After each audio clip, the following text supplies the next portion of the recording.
Visionaries are people who exist on the border of imagination and reality.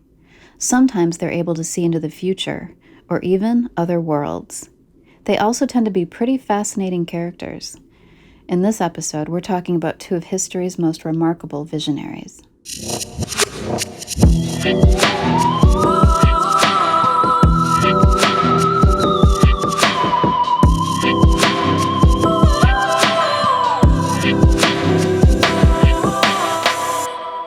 Welcome to Shadowland, everybody. Welcome. This is a podcast that shines a spotlight on stories of the supernatural, mysterious, eerie, and unexplained, like ghost ships, Portals. elves, Atlantis. ESP, Weird science buildings. poltergeist, Underground bases. synchronicity, Interdimensional beings. wendigos, Shaman. stargates, Ghost trains. all of that stuff, And more. and lots more. Cool. And today we're talking about some different stuff. I mean, I guess it's still within the realm of Shadowland that we've done. I guess we started with sort of synchronicity and Jung. But today we're talking about some kind of, I guess, visionaries, but they're kind of different characters, but there's some similarities between them, Right. I guess. And it kind of like bridges sort of that gap between spiritual and the scientific in certain ways. Right. Both of these guys started out as scientists. One definitely went in a more religious, down a more religious road, and the other, he definitely stayed in the sort of scientific world, but definitely like mind-blowing science that we're still, I think, really still trying to understand some of his stuff. So. Absolutely. Yeah, there's still stuff that supposedly is hidden away and is going to be unearthed. And usually we don't tell each other what we're doing, but this time we did. Yes. Just to make sure we didn't double up on it, because Yes. That's a lot of research.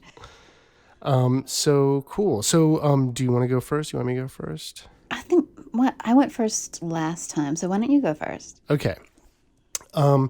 So the person I'm doing a particular work of his, but the person I'm doing is Emanuel Swedenborg. And I'm going to be focusing on a particular work that he did. It's kind of obscure, but it was called Life on Other Planets, or originally I think it was called Worlds in Space. And so for those who don't know, Emanuel Swedenborg was a 17th century Swedish scientist, philosopher, Christian thinker, and mystic. He was born in 1688, died in 1772 at age 84. He was definitely best known for his writings on Christianity. I think one in particular, a book about the afterlife called Heaven and Hell.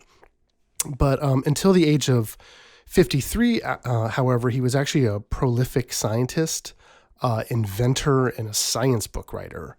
I think he wrote like quite a few, dozens at least. I think something like 15 or 30 different science books by the time he was like in his 30s.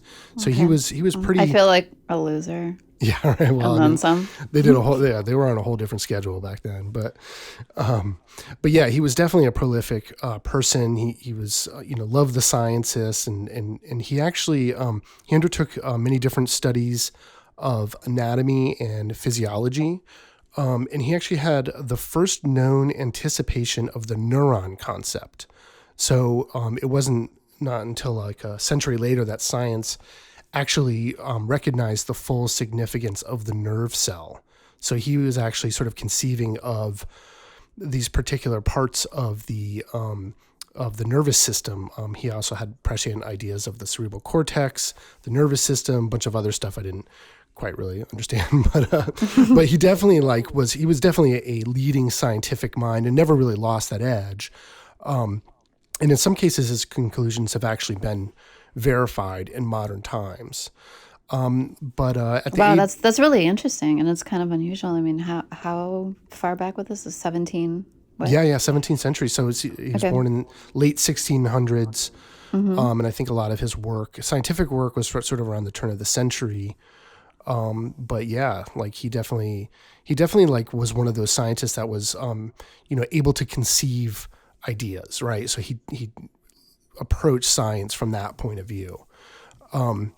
And so then at age 53, he had a profound religious experience, which changed the course of his life and his writings for the next 28 years.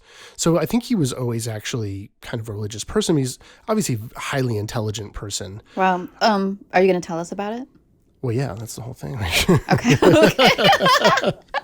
I mean, so I knew where you were doing, but I didn't know where you were going with them. Okay.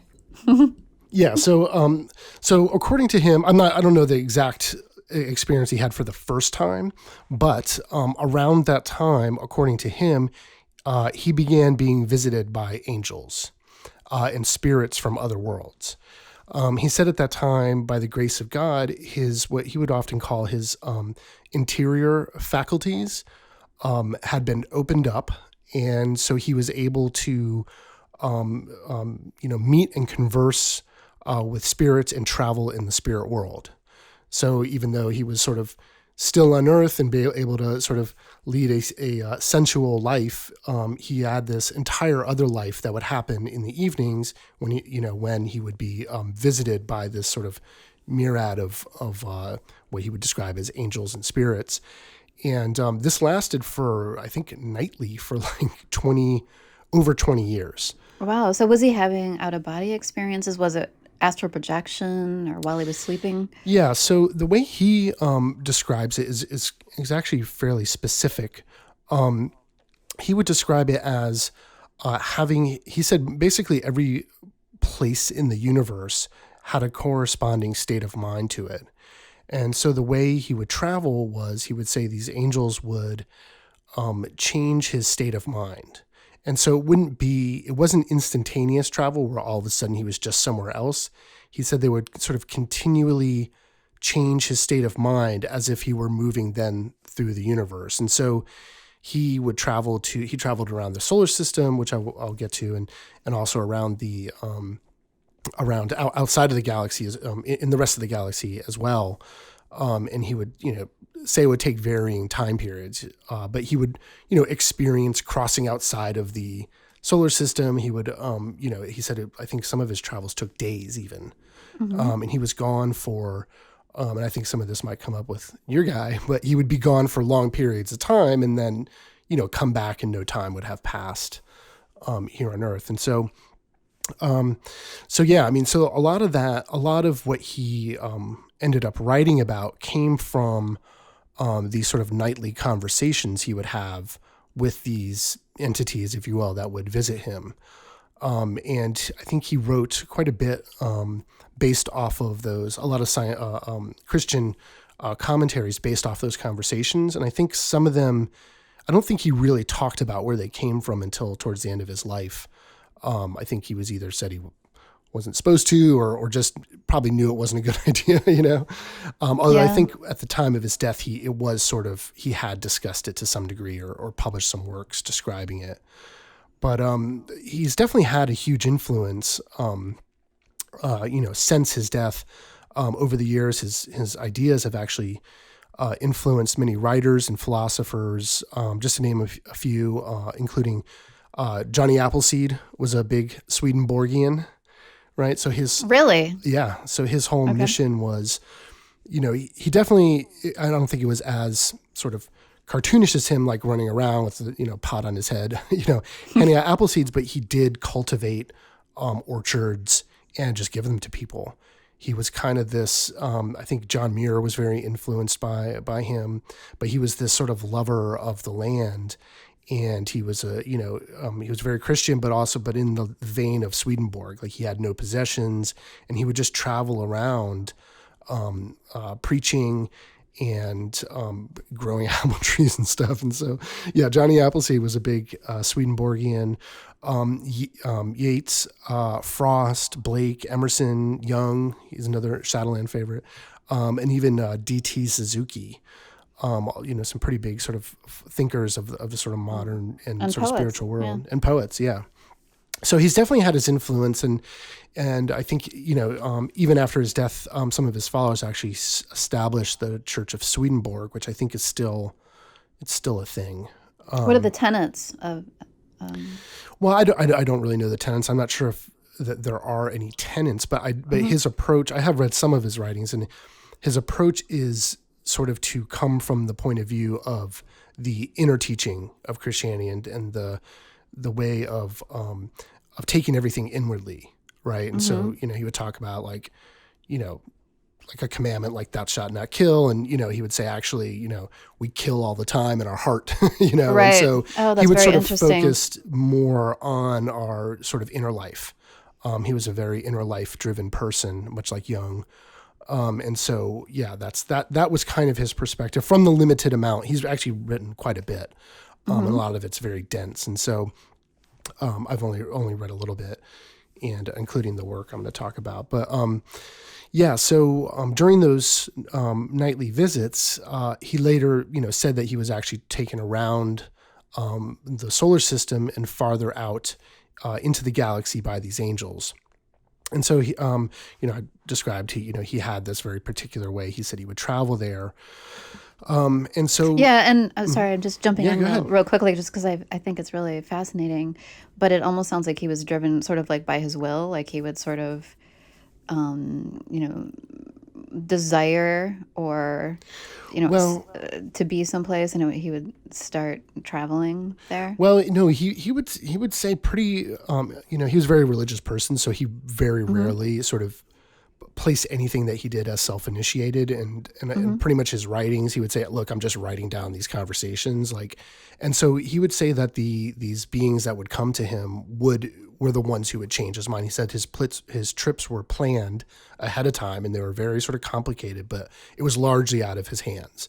He was essentially carried to these places, but he said it was done by them changing his state of mind. Okay, but his mind was involved. His with it. And mind the was reason, definitely yeah, involved. the reason why I picked up on it is because, like, from a lot of I'm like a near-death experience geek, Yes. but from a lot of these accounts you read, people talk about, it's almost like their will, or they'll think of being in a place, and it It's feels definitely like they've related kind of to that. willed themselves to like move around Yes. in the afterlife.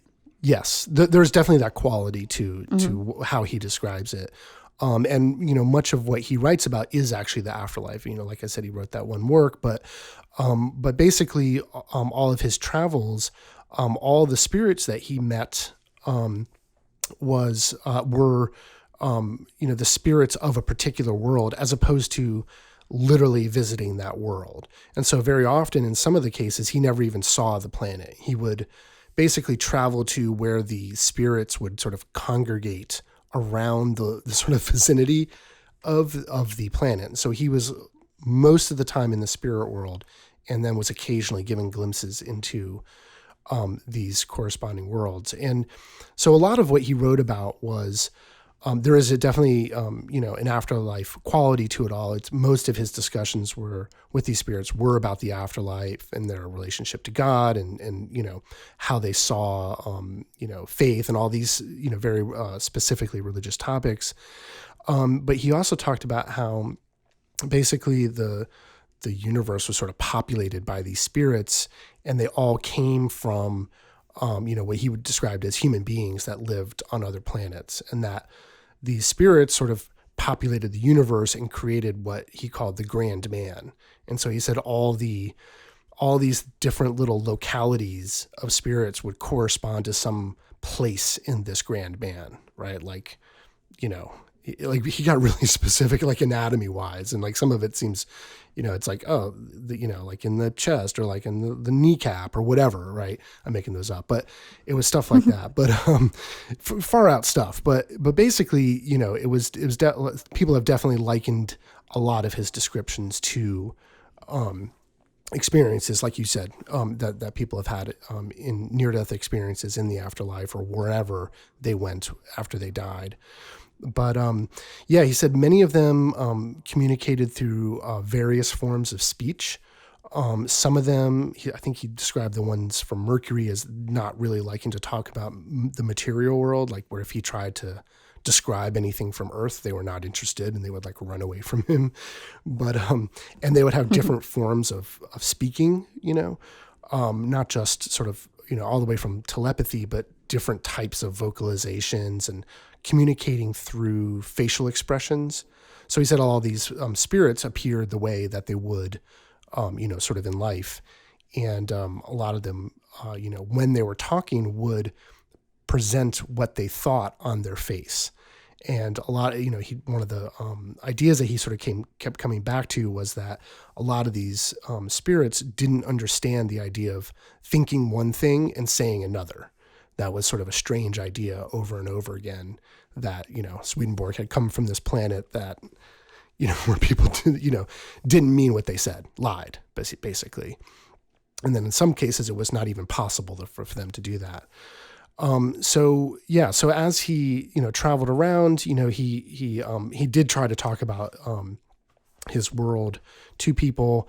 And then he was sometimes described, or he actually said pictured, what life was like on their planet, right? It was sort of pictured to them. So he'd sort of see this sort of window into what their world was like. In the worlds that were sort of outside the solar system and the rest of the galaxy, very often he described these like sort of bucolic surroundings, right? People living in family units, farming and shepherding, living in these sort of, very sort of basic familial type of societies, working the land, raising cattle or sheep or something like that. So kind of like continuing life on Earth, only it's more of like an idealized form, like an Eden type scenario. I guess so. Yeah. I mean, I didn't, that obviously makes sense, but he never usually really used those words, but he did talk about how a lot of them were vegetarians and like sort of abhorred the idea of eating animals and all this stuff. He described so I would almost say like, almost a more like, some of them he would describe as wearing like European sort of medieval type clothing, right? And like I think some of them it was like a they were keeping up with the times, right? Yes. Well, I think maybe it was almost more like a less advanced in a way, in a technological point of view. It was like sort of less advanced societies, but more advanced in terms of their relationships with each other and their relationships to the spirit world and so on. So, some of these other planets, he said, had more people, or it was a more regular occurrence for people to have their interiors opened where they could actually communicate with spirits from the outside world, from their world. He showed, so on one of the farther out planets, he actually showed them mental pictures of our cathedrals, right? Which when he would sort of picture them to them, it would actually show these like 3-dimensional, as if they were real, sort of, representations of, I'm not sure what cathedrals he never really specified, but he said the ones that he showed it to weren't very impressed because they were made out of stone. And then they showed Swedenborg how they built their cathedrals. And basically they were made all out of wood, but not felled wood because, again, they couldn't stand the idea of cutting down trees. So they sort of laboriously shaped and grew trees together and sort of wove the branches into walls and into floors, until they would create these massive structures that were essentially made out of weaving living trees together. Wow. Isn't that crazy? Like, just it's such cool. A beautiful image to me. And yeah, he said they would leave openings in the ceiling for light to come in, and the light was then refracted with crystals, I guess, and everything was was sort of bathed in this rainbow light. Isn't that such a beautiful image? Yeah. I mean, I want to go there. I want to go there and check it out too. But also, what a concept, right? Of creating like a living structure. Especially back then. Yeah, right. I mean, they obviously had like topiary and stuff like that, but yeah, the idea that, he definitely had a sort of sensitivity to living things that, definitely a lot of the Western world didn't have at that time. But yeah, and so, like I said, a lot of the conversations he had were more oriented around sort of, their relationship, their spiritual relationships and so on. But yeah, he had many of these trips. I don't know exactly how many he went on, but he did say he was, he conversed regularly with these spirits from our solar system, from our world. Sometimes he would take some from our world on trips with them, or they'd tag along. It was almost like these little outings or whatever that spirits would go on, and but it was very interesting, and so the result of all that was this this very large compendium of work that he did, and I don't know if he wrote Worlds in Space as meant to be a book, but I think towards the end of his life, he wanted to put it down, or was told to put it down, or however he saw it. I think at his death, someone asked him to recant, and he said, to admit that he had made it all up, so that he could get famous or something. And he said, no, all of this happened, and exactly how I put it down. And and so that was Swedenborg and life on other planets. Wow, that's fascinating. Isn't that cool? Yeah. I feel like it does touch on our. It's impossible to. He had his own experience. He had an experience. It's clear that he had it. I don't think he's making any of it up. What he was experiencing, certainly open for debate. He knows what he felt and what he saw as reality. I think there is something about, we talked about it with the afterlife, being pictured to us in a way that we understand. Right? Exactly. A lot of people say that, that's why that accounts for why there are similarities across cultures of near-death experiences, but Right. Everybody views it through the lens of their own worldview and Yes, in a lot right. of ways in their own religion. So it's kind of like when you get the reports, that's why, oh, this is different from this one. Well, Right. it's just the lens that's put on it, but really, all of the framework is essentially very, very similar. Yeah, exactly.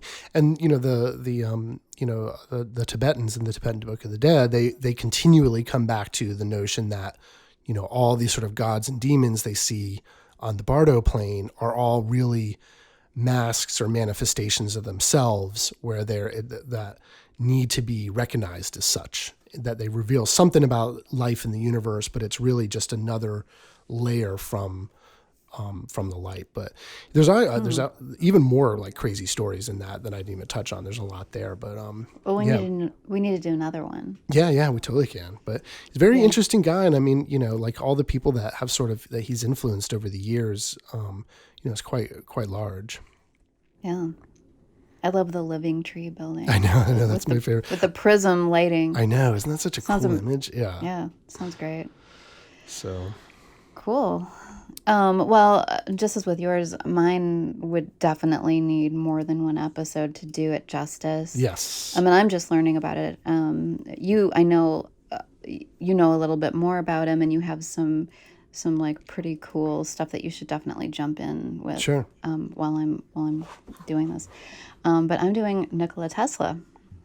awesome. Yes. So just a little bit about him. He was born in the Austrian Empire on July 10th, 1856, and legend has it that it was during a lightning storm, which is Oh, very really? fitting. Oh, Yes. that's cool. Like Yeah. Powder or something. Remember that movie Powder? So, but he was a genius, obviously, with a wide range of interests in multiple areas. He was an inventor, electrical and mechanical engineer, both a futurist and a scientific pioneer for sure. He's also viewed as a champion of the underdog because he didn't come from money. He emigrated on his own. He remained true to his passions his whole life. He died in relative poverty, but he was just very, very true to his ideals. And some people even think that Edison stole some of his ideas and took the money and didn't give him credit or payment for it.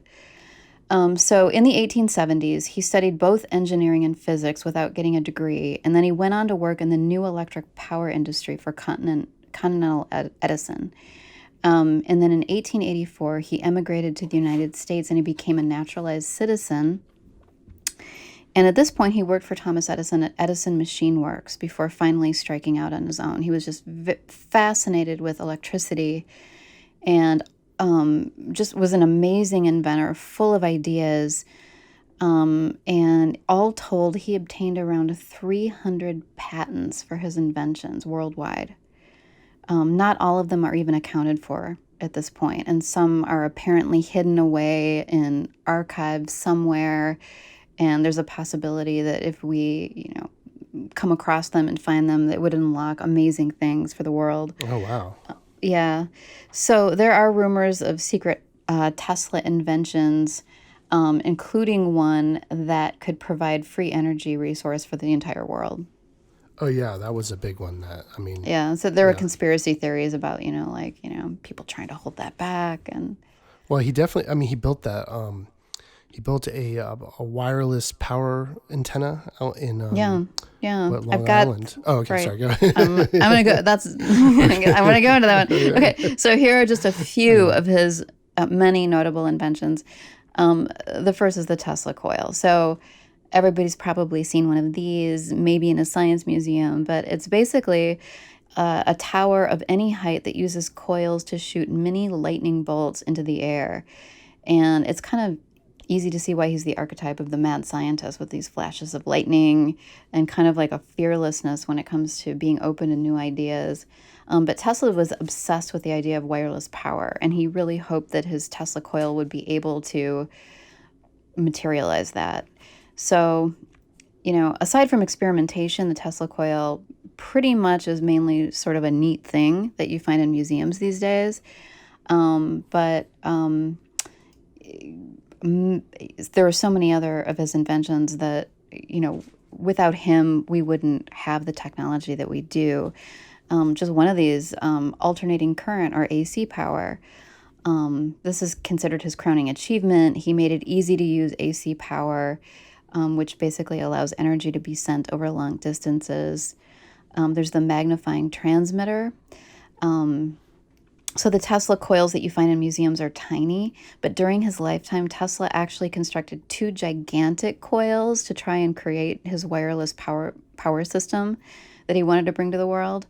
And it shot lightning bolts that were 130 feet long. And Whoa. I found some amazing photos, and we'll post them on the Instagram of this, of him just kind of like hanging out, sitting there. I think he's like reading or something with his legs crossed. Right. There's like enormous lightning bolts shooting across.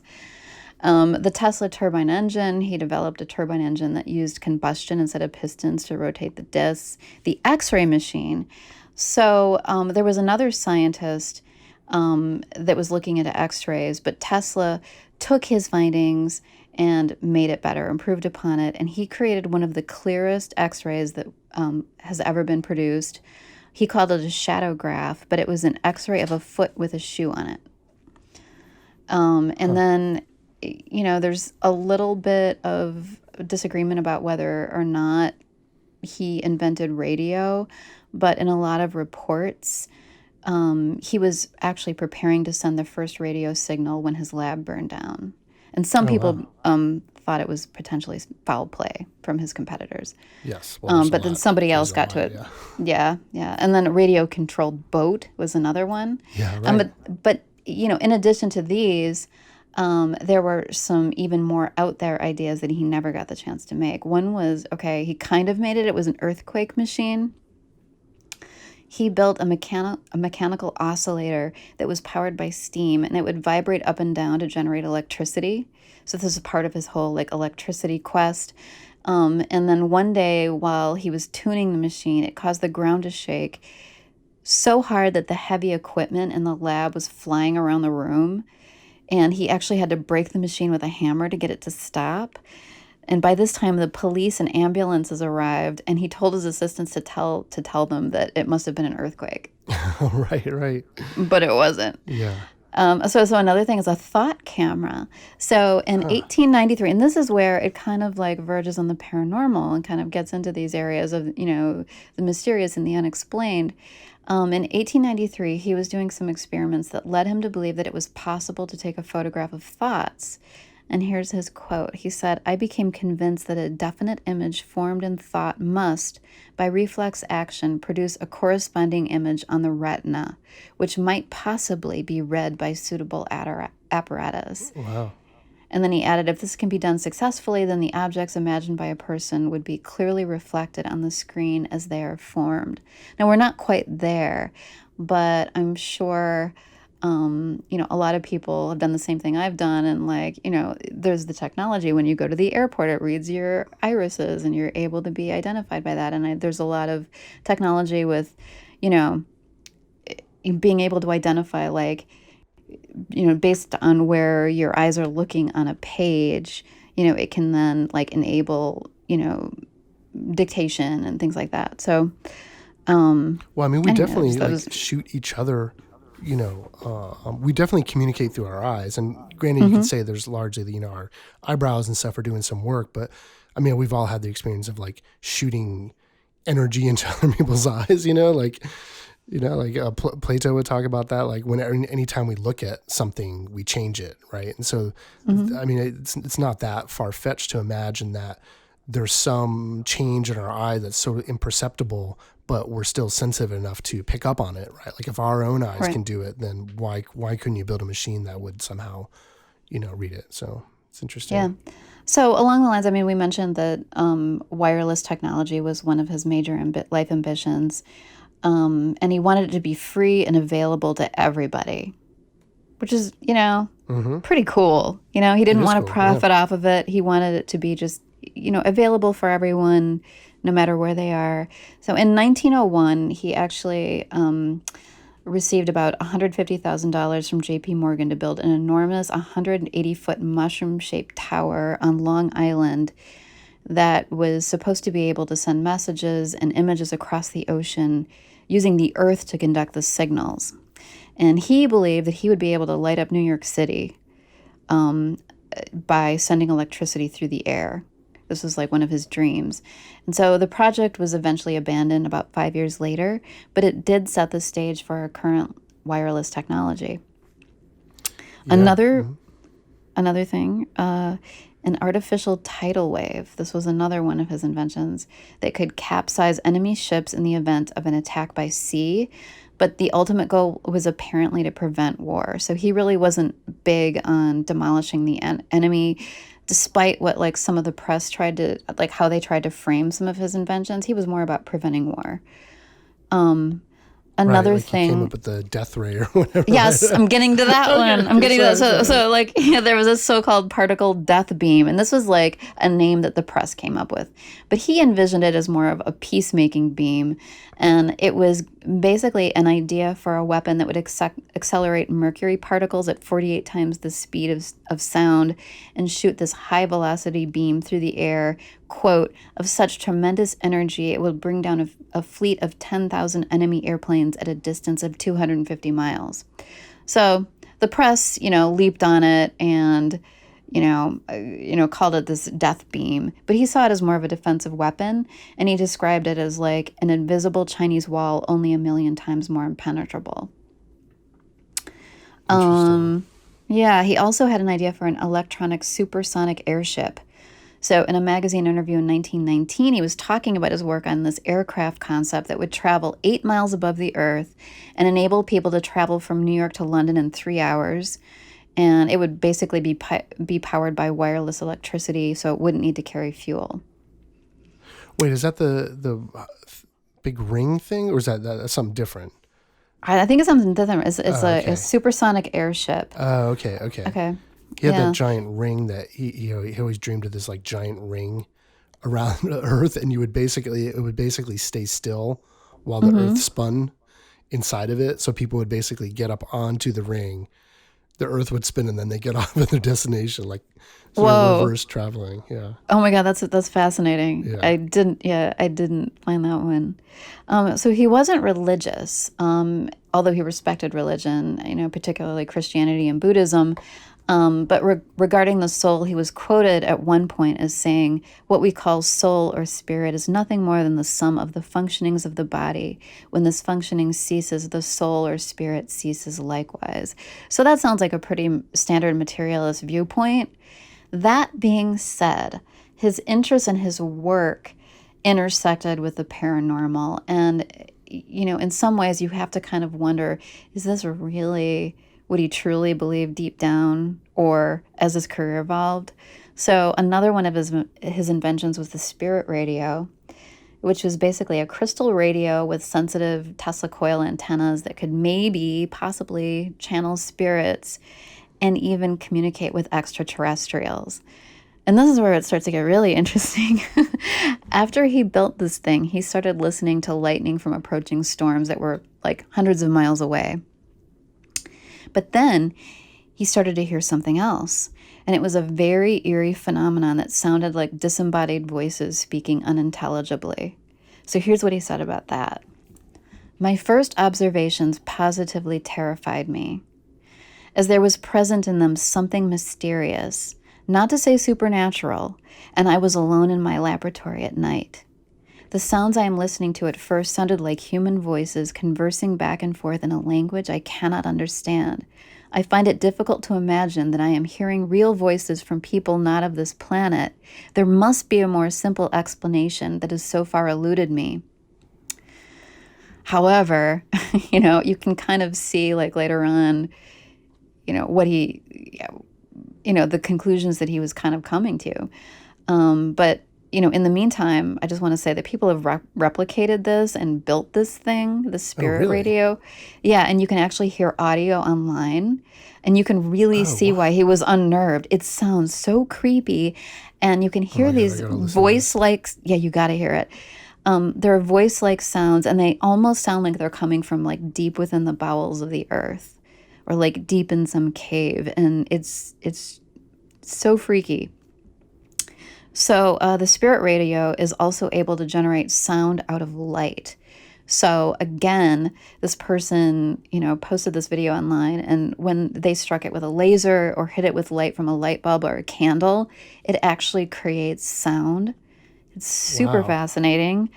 And then it can also create sounds out of colors due to something called the Van Eck freaking, and freaking is pH. But basically, and I do not understand this, it's very complicated, but it's where radio emissions are correlated to a video display from like TV monitors, computer monitors, etc. And it was originally like a form of eavesdropping or spying. Maybe we can do like that on its own in an episode. Yeah, totally. It's super interesting. So basically, in 1901, Tesla wrote an article that is very interesting and, kind of crosses into your Swedenborg territory, and it was called Talking with the Planets. Okay, so here's a quote from this. He said, "The desire to know something of our neighbors in the immense depths of space does not spring from idle curiosity, nor from thirst for knowledge, but a deeper cause, and it is a feeling firmly rooted in the heart of every human being capable of thinking at all. Whence then does it come from? Who knows? Who can assign limits to the subtlety of nature's influences? Perhaps if we could clearly perceive all the intricate mechanisms of the glorious spectacle that is continually unfolding before us, and could also trace this desire to its distant origin, we might find it in the sorrowful vibrations of the earth, which began when it parted from its celestial parent." Huh, that's really interesting. Yeah, right. So he then goes on to argue that he doesn't see why life might not exist in forms that we've never imagined on other planets. Maybe they don't need oxygen or the same kind of nourishment. So we just automatically assume, this atmosphere doesn't have any, breathable air. Well, who's to say? So what might breathable air for us, right? For us, right. So what might look like an uninhabitable planet might not be. So it's kind of similar to what like Carl Sagan has talked about when he discusses how life forms might have evolved in the gas giants. Non-carbon and Right, all of that. So then he goes on to suggest that the best way to communicate over long distances in space might be the light ray. And then he says this, the feeling is constantly growing on me that I had been the first to hear the greeting of one planet to another. And this is going back to like what he heard with his spirit radio. At the present stage of progress, there would be no insurmountable obstacle in constructing a machine capable of conveying a message to Mars. nor would there be any great difficulty in recording signals transmitted to us by the inhabitants of that planet, if they be skilled electricians. Communication, once established, even in the simplest way, as by a mere interchange of numbers, the progress toward more intelligible communication would be rapid. So in other words, he's saying, hey, we can totally communicate with Mars or other planets, and let's start out with numbers. And when we do that, really quickly, we'd be able to like figure out another way of communication that would be more detailed.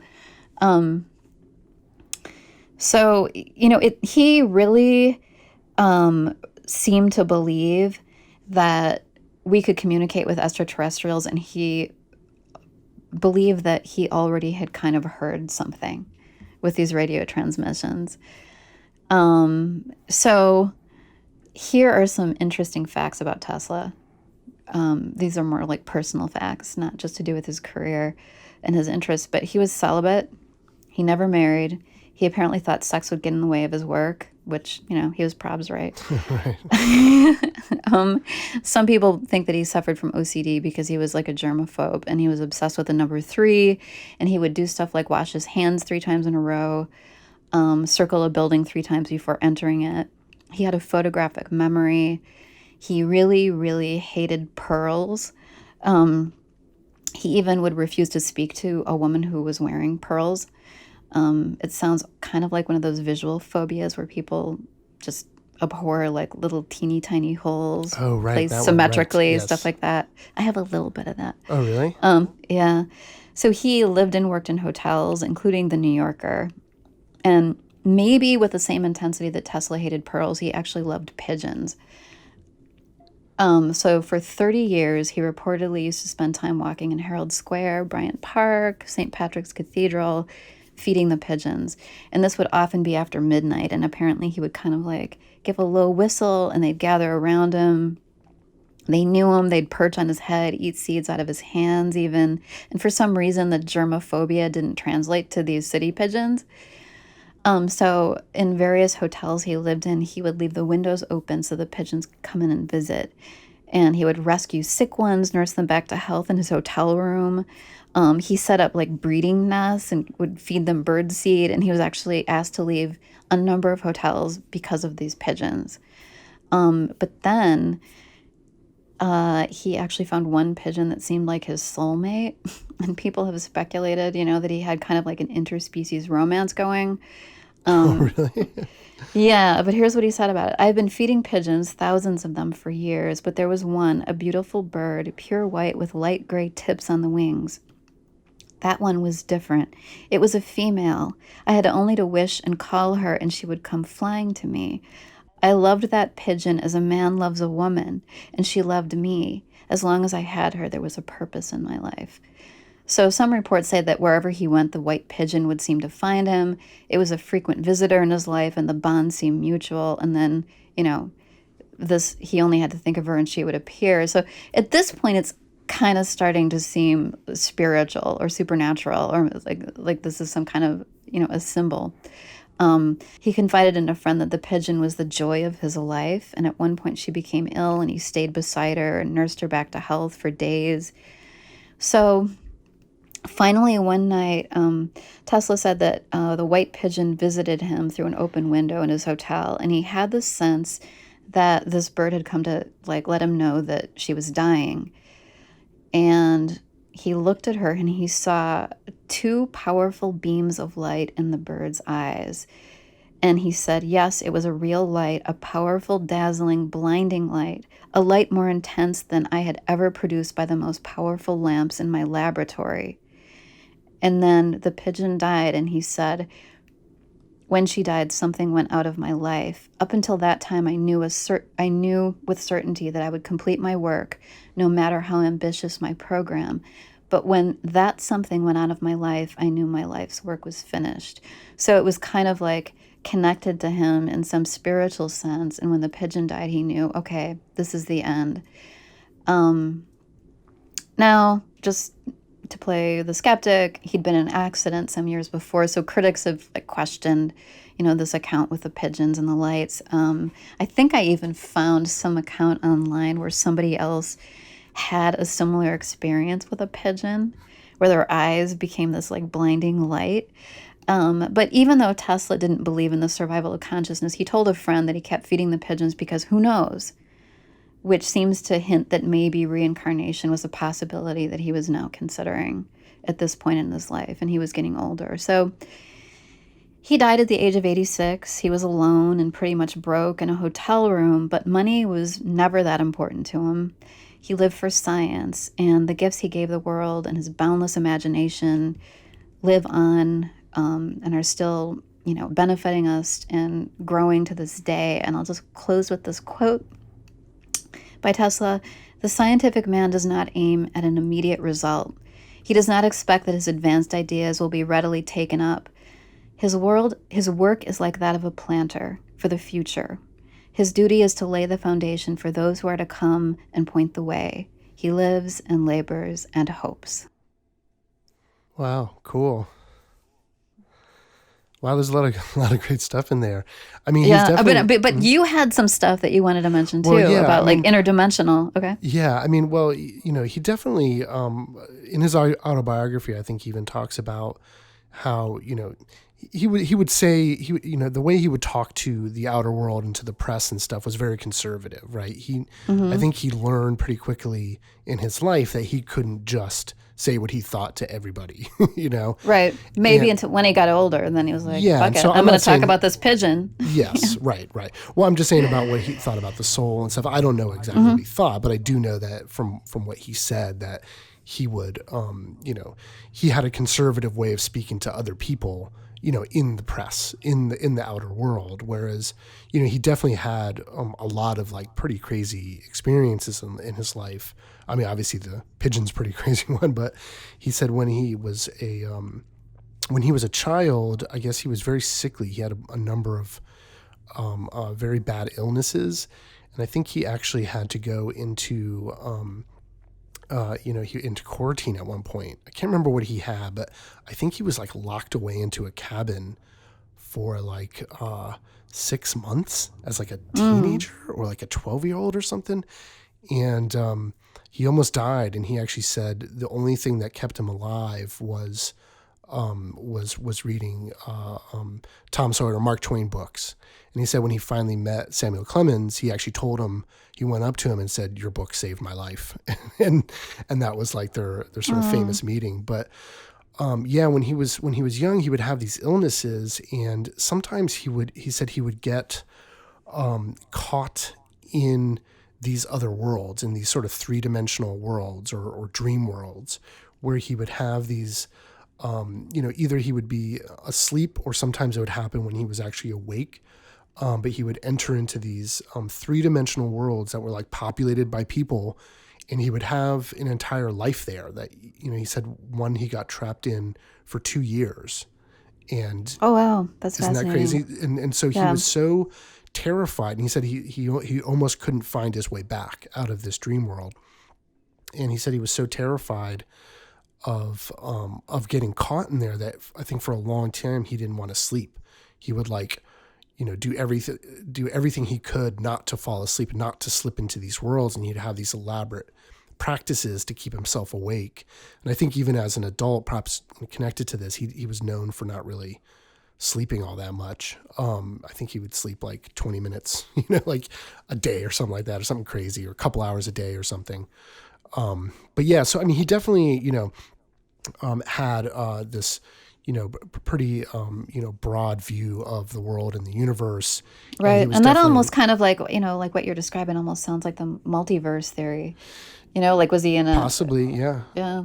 Yeah. I mean, who knows what he was, is this, I mean, the idea of getting trapped in something for 2 years in your mind, it actually reminds me more of Black Elk's, his sort of vision when he had that, he said he was in this vision for a very long time. And I think he was only like a few weeks. He was in a coma as a child, but it was a sort of similar type of parallel stuff happening to him. So, I mean, he definitely had these what we would call paranormal experiences, his view of, the way energy worked and so on was pretty advanced and pretty, he didn't really stand on much ceremony when it came to viewing things scientifically. He wasn't afraid to be weird but I think he definitely was a little bit more conservative about what, I'm sure a lot of people thought he was crazy at the time and,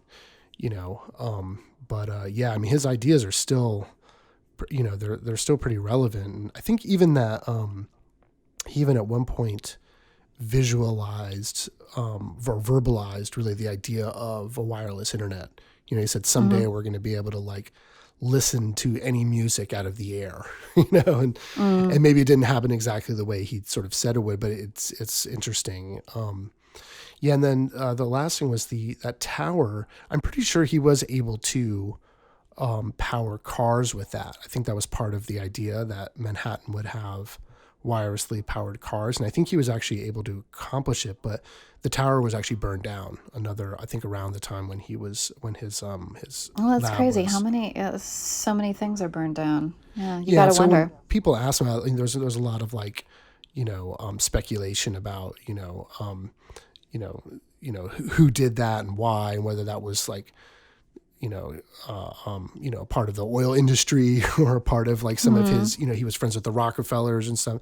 And his answer was, again, very measured and very conservative. He said, nobody important did that. It was not a conspiracy, but, it's like, it's hard to imagine that he didn't see something in that, being, to lose all of his work, within a course of a few years after being sort of funded by some of the richest people in Manhattan in the world. It was, he had a very strange journey. So anyways, yeah, it's a very interesting person. For sure. Yeah. I think again, we need another episode. Yeah, we'll do some more. Maybe and I thought for sure there was like, maybe it was the pigeon thing, or maybe it was the radio, the spirit radio, which I definitely want to look up. But I thought there was like some rumor or story about him having like a straight up alien buddy or something, that someone that had visited him or something like that. I'll see if I can find it. Yeah, that could be cool to get into, or just do like a straight up like Tesla conspiracy theories episode or something. Yeah. So. Yeah. Cool. Well, that was a lot. Yeah. It was a lot, but fascinating. Super fascinating. Yeah. Yeah. I love seeing like, these guys like Young and Tesla and Swedenborg, and, I'm sure there'll be more that we bring to this podcast, but I love seeing, that they're such individuals. I love seeing the similarities between them. You know what I mean? About how, and even Einstein, this way they would have visions of a world that really was outside of what we see as being real or possible. Right. And they would sort of cut through. Yeah. Oh, I was just going to say, I think we need to do an entire episode on scientists who, were interested in the paranormal. Yeah, totally. Right. Like even Marie Curie. Yeah, there have actually been quite a few. Cool. Yeah, I'd love to do that. All right. Well, I feel pretty good. How do you feel? I feel great. All right. So I guess, yeah, we got some more coming up here for February. Maybe some more stuff about aliens. We'll see. Definitely some more stuff about aliens. Definitely some more stuff about aliens. So we promised you alien sex. Yeah. We're going to deliver alien sex. Cool. But yeah, that'll be coming up soon. And then, yeah, more to come. So. All right. Okay. So I guess until next time. Okay. Talk to you later. All right. Bye. Bye. Shadowland Podcast is produced by Seth Jablon and Christina Calloway. Edited by Tim Kelly. Theme music by Tim Lincoln. Thanks, Tim.